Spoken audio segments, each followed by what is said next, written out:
The morning rush at Brewed Awakening was winding down when 82-year-old Harold Chen shuffled through the front door, moving carefully with his worn wooden cane.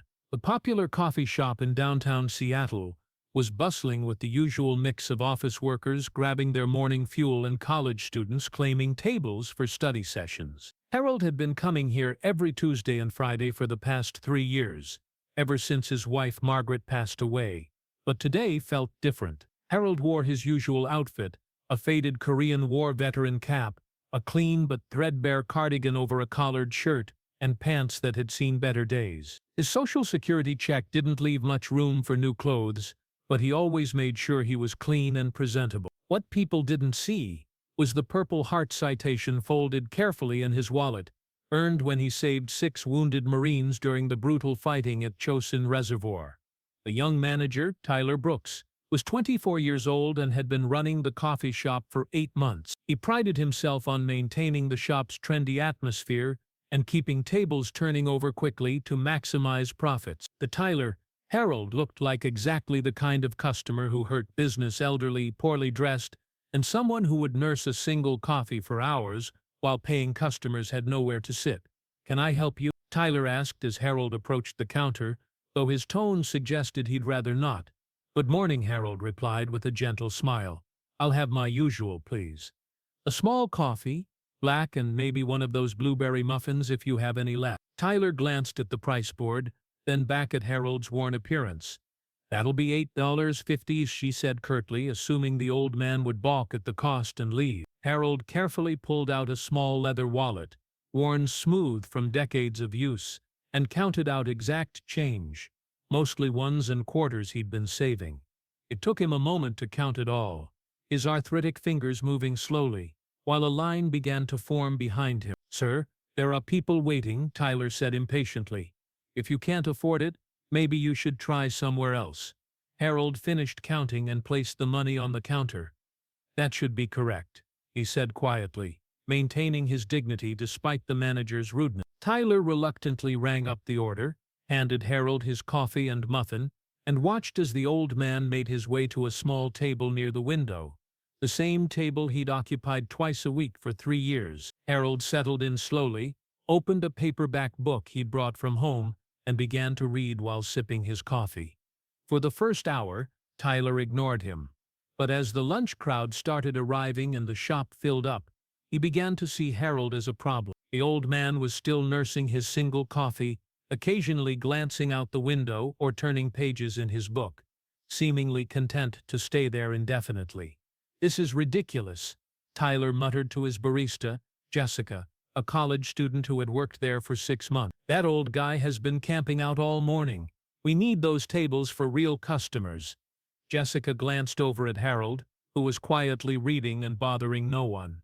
"He seems harmless," she said, "and he's not really causing any trouble." "That's not the point," Tyler replied. "This is a business, not a senior center. People like him drive away our target demographic. Look around. We've got young professionals, students, people with money to spend. They don't want to sit next to some homeless-looking old guy." What Tyler didn't notice was that 6 men in casual civilian clothes had been sitting at a large table near the back of the shop for the past 20 minutes. They weren't college students or office workers. They were United States Marines on leave, still wearing civilian clothes from their weekend passes. Gunnery Sergeant Mark Rodriguez and his 5 Marines had stopped for coffee before heading back to base, and they had been quietly observing the dynamic between the manager and the elderly customer. Tyler's patience finally ran out. He walked over to Harold's table with the confident stride of someone who felt he had authority on his side. "Sir," Tyler said loudly enough for nearby customers to hear, "I'm going to need you to finish up and move along. You've been here for over 2 hours with 1 coffee. This isn't a library or a homeless shelter. We need these tables for paying customers." Harold looked up from his book, confusion and hurt flickering across his weathered face. "I am a paying customer," he said quietly. "I purchased coffee and a muffin, and I'm not bothering anyone." "1 coffee doesn't give you the right to camp out all day," Tyler continued, his voice getting louder as other customers began to turn and watch. "Look around. There are people waiting for tables. You're taking up space that could go to customers who actually spend money." The accusation stung Harold deeply. In his 8 decades of life, he had never been treated like a vagrant or made to feel unwelcome in a public establishment. "I come here twice a week," he said, his voice still calm, despite the growing humiliation. "I always buy something, and I always clean up after myself. Well, maybe you should find somewhere else to spend your Social Security check," Tyler said with casual cruelty. "This is a business for people who can actually afford our prices, not a place for old folks to kill time because they have nowhere else to go." But what Tyler didn't know was that he was about to make the biggest mistake of his young career. Gunnery Sergeant Rodriguez exchanged a look with his Marines, and without a word being spoken, all 6 men stood up simultaneously. They moved with the fluid precision that came from years of training together, approaching Harold's table with purpose. "Excuse me," Rodriguez said to Tyler, his voice carrying the unmistakable authority of someone accustomed to being obeyed. "Is there a problem here?" Tyler turned, annoyed at the interruption. "This doesn't concern you. I'm just asking this gentleman to move along so paying customers can use the table." Rodriguez looked at Harold, then back at Tyler. "Sir, this gentleman is a paying customer. We watched him purchase coffee and food, and he's been sitting here quietly reading a book. What exactly is the problem?" Staff Sergeant Mike Chen, Rodriguez's second-in-command, stepped forward. "We've been sitting here for 20 minutes, and this man hasn't disturbed anyone or caused any trouble. So why are you harassing him?" Tyler's confidence began to waver as he found himself facing 6 men who clearly weren't going to be intimidated by his management position.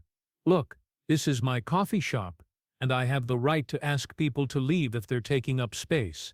"Your coffee shop?" Corporal James Washington asked, his eyebrows raised. "You own this place?" "I manage it," Tyler replied defensively, "which gives me the authority to ensure our customers have a pleasant experience." Lance Corporal David Kim, the youngest of the Marines at 19, looked at Harold with obvious respect. "Sir, what's your name?" he asked the elderly veteran. Harold looked up at the 6 young men who had come to his defense, touched by their intervention. "Harold Chen. I'm sorry if I've caused any trouble. I just come here to read and remember my wife. She used to love coffee shops." Rodriguez sat down in the chair across from Harold, his Marines following suit around the table. "Mr. Chen, you haven't caused any trouble. This manager has. What's your story, sir? You look like military." Harold hesitated, not wanting to make a scene, but something about these young Marines reminded him of the men he'd served with decades earlier. "Korean War," he said quietly. 1950 to 1953. The reaction from the Marines was immediate. They straightened in their seats, their expressions shifting from casual interest to profound respect. Korea was before their time, but every Marine knew the stories of Chosin Reservoir, the brutal fighting, and the heroes who had paved the way for everything they did today. "What unit, sir?" Rodriguez asked. "1st Marine Division, 3rd Battalion," Harold replied. "I was a corpsman attached to the unit during the Chosin campaign." Tyler watched this exchange with growing unease, suddenly realizing that he might have misjudged the situation entirely. Sergeant Lisa Martinez, one of the 2 female Marines in the group, leaned forward. "Sir, Chosin Reservoir. You were there during the withdrawal?" Harold nodded slowly. 17 days in -40-degree weather. We lost a lot of good Marines, but we brought out our wounded and our dead. Every last one." The coffee shop had grown quiet as other customers began to pay attention to the conversation taking place at Harold's table. The Marines were hanging on every word, and Tyler was beginning to understand that this wasn't just any elderly customer. "Miss Chan," Rodriguez said, "would you mind telling us what you did during the battle? We'd be honored to hear from a Chosin veteran." Harold looked around at the young faces surrounding him, seeing in them the same courage and dedication he had served alongside 70 years earlier. "I was just doing my job," he said modestly. "When Marines got hit, I went and got them. That's what corpsmen do." "Sir," Washington interjected gently, "with respect, I don't think you were just doing your job. Marines don't get humble about Chosin unless they did something extraordinary." Harold was quiet for a long moment, then reached into his wallet and pulled out a faded photograph. It showed a much younger version of himself in military fatigues, standing with a group of Marines in a snowy landscape that looked like hell on earth. "This was taken 3 days before the Chinese hit us with everything they had," Harold said, his voice growing distant as he traveled back in time. "We were outnumbered 10-1, surrounded, and the temperature was dropping every hour. When the attack came, spent 6 straight hours crawling through enemy fire to reach wounded Marines." He paused, his weathered hand steady on the old photograph. "There was one day, December 1st, 1950, when my unit got pinned down by Chinese position. 6 Marines were wounded and trapped in an area where the enemy had us zeroed in. Command said it was too dangerous to attempt a rescue. The Marines leaned in closer, completely absorbed in Harold's story. I crawled out there anyway," Harold continued. "Made 6 tips through machine gun fire, mortar rounds, and grenades. Each time I brought back 1 wounded Marine. The last trip I took shrapnel in my shoulder and leg, but I got him out." Rodriguez felt chills run down his spine. "Sir, you saved 6 Marines under enemy fire?" "I did what any corpsman would do," Harold replied simply. "We don't leave our people behind." Tyler had been standing nearby listening to this exchange with growing horror as he realized what he had done. He had just attempted to kick out a war hero, a man who had risked his life to save Marines, and he had done it in front of current Marines who clearly revered everything this elderly veteran represented. Right hook? But the Marines weren't finished honoring their Korean War hero. Martinez pulled out her phone and began scrolling through military records. "Mr. Chen, Harold Chen, 1st Marine Division, Korea 1950-53. Sir, according to this, you were awarded the Purple Heart and the Navy Cross for extraordinary heroism." The Navy Cross was the second highest military decoration that could be awarded to members of the Navy and Marine Corps, given only for extraordinary heroism in combat. Harold nodded quietly. The Purple Heart was for getting wounded. The Navy Cross, that was for the 6 Marines. Rodriguez stood up and, without hesitation, rendered a perfect military salute to Harold. One by one his 5 Marines followed suit, standing at attention in the middle of the coffee shop, and saluting a man who had earned their deepest respect 70 years before any of them were born. The entire coffee shop fell silent. Every customer, every barista, every person in the building stopped what they were doing to witness this moment of military tradition and honor. Several people began filming with their phones, understanding that they were seeing something special. Tyler stood frozen, finally comprehending the magnitude of his mistake. He had just humiliated a Navy Cross recipient, a man who had saved 6 Marines' lives under enemy fire, calling him a burden on the business and suggesting he take his Social Security check elsewhere. Harold slowly stood and returned the salute with the precision that 70 years hadn't erased from his muscle memory. There wasn't a dry eye in the coffee shop as customers witnessed this bridge between generations of military service. "Miss Chen," Rodriguez said as he sat back down, "on behalf of every Marine who has ever served, thank you. What you did at Chosin made it possible for all of us to be here today." But Tyler's humiliation wasn't over. Kim turned to the manager with barely controlled anger. "So let me understand this correctly. You just tried to kick out a Navy Cross recipient because you thought he was bad for business?" Tyler's face went pale. "I didn't know. He looked... I thought..." "You thought what?" Martinez asked, her voice sharp. "You thought that because he's elderly and doesn't wear expensive clothes, he doesn't deserve basic respect." Washington pulled out his phone and showed Tyler the screen. "Sir, do you know what the Navy Cross is? It's awarded for extraordinary heroism in combat. Fewer than 7,000 people have received it since World War I. You just tried to remove one of our nation's greatest heroes from your coffee shop." The crowd of customers was growing larger as word spread through the shop about what was happening. Several people were openly filming, and Tyler could see his humiliation being documented for posterity. Chen, the staff sergeant, addressed the crowd that had gathered. "Ladies and gentlemen, I want you to meet Harold Chen, United States Navy corpsman, veteran of the Korean War, recipient of the Navy Cross and Purple Heart. This man saved 6 Marines' lives at Chosin Reservoir, one of the most brutal battles in Marine Corps history. The coffee shop erupted in applause. Customers were standing, clapping, and some were wiping away tears as they realized they were in the presence of a genuine American hero. An elderly woman at a nearby table stood up and approached Harold. "Sir, thank you for your service. My father was a Marine in Korea, and he never came home. Men like you are the reason some of them did."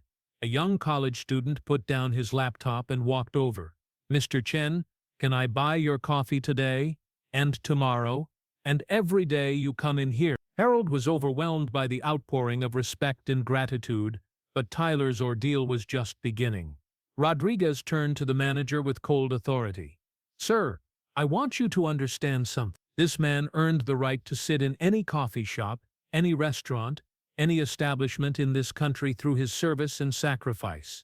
The fact that you tried to remove him because of his appearance shows a fundamental lack of character and respect." "I want to speak to the owner," Martinez added, "because this kind of treatment of veterans is completely unacceptable." Jessica, the barista who had witnessed the entire exchange, stepped forward. "The owner is my uncle. I'm calling him right now." She pulled out her phone with shaking hands, clearly upset by what she had witnessed. Tyler tried to backtrack. "Look, I made a mistake. I apologize. Mr. Chen, you're welcome here anytime." But Harold, with the quiet dignity he had maintained throughout the ordeal, stood up slowly. "Son," he said to Tyler, "you didn't just disrespect me today. You disrespected every veteran who has ever served this country. The apology you owe isn't to me, it's to them." He gestured around the coffee shop, where several customers had mentioned their own military connections or family members who had served. "But more than that," Harold continued, "you've shown that you judge people based on their appearance rather than their character. That's a problem that goes much deeper than just how you treat veterans." Final rehook. 20 minutes later, everything had changed. The shop owner, Michael Torres, arrived within 15 minutes of Jessica's phone call. Torres was a former Army sergeant himself, and when he heard what had happened, his face went white with anger and embarrassment. "Miss Shane," Torres said as he approached the table where Harold was now surrounded by Marines and admiring customers, "I cannot begin to express how sorry I am for the treatment you received in my establishment. This is not who we are, and it's not what we represent." He turned to Tyler with barely controlled fury. "You're fired. Clear out your things and leave. I won't have anyone working for me who treats veterans or any customers with such disrespect." Tyler tried to protest, but Torres held up his hand. "No, there's no excuse for what you did. You humiliated a war hero in front of my customers and nearly destroyed the reputation of my business. You're done here." As Tyler gathered his belongings in shame, Torres turned back to Harold. "Sir, from now on, your coffee is free. For life. And I want you to know that you have a permanent table here whenever you want it." But the story didn't end there. The videos recorded by customers went viral within hours, racking up millions of views across social media platforms. The story was picked up by local news, then national news, then international outlets. Harold Chen became a symbol of how veterans should be treated, and Tyler Brooks became a cautionary tale about the consequences of judging people by their appearance. The coffee shop became a destination for veterans and military families from across the region. Torres installed a memorial wall honoring local veterans, with Harold's Navy Cross citation displayed prominently at the center. Harold, meanwhile, found himself with more friends than he'd had since Margaret passed away. The 6 Marines stayed in touch, visiting him regularly and including him in their unit's social function. Other Korean War veterans reached out after seeing the story, sharing their own experiences and forming connections that had been decades in the making. Most importantly, Harold never again had to worry about finding a place where he belonged. The coffee shop became a gathering place for veterans of all ages, and Harold became an unofficial ambassador, sharing his stories and ensuring that the sacrifices of his generation were never forgotten. Tyler, on the other hand, struggled to find work in the service industry. The viral video followed him everywhere, serving as a permanent reminder that how we treat people, especially those who have served our country, matters more than we might think. 6 months later, when reporters asked Harold about that day at the coffee shop, He gave the same answer he always gave. Those young Marines didn't just defend me that day. They defended the memory of every person who has ever worn the uniform. That's what real brotherhood looks like. The elderly Navy Cross recipient had found more than just a place to drink coffee and read. He had found a community that understood that respect isn't earned by wealth or appearance, but by character and service. And in a world that too often overlooks its heroes, Harold Chen had been reminded that there are still people who remember what sacrifice means. If this story moved you, remember that there are veterans in your community who deserve our respect and recognition. Hit subscribe for more stories that honor those who served, and share this reminder that heroes come in all ages and deserve our gratitude every day of their lives.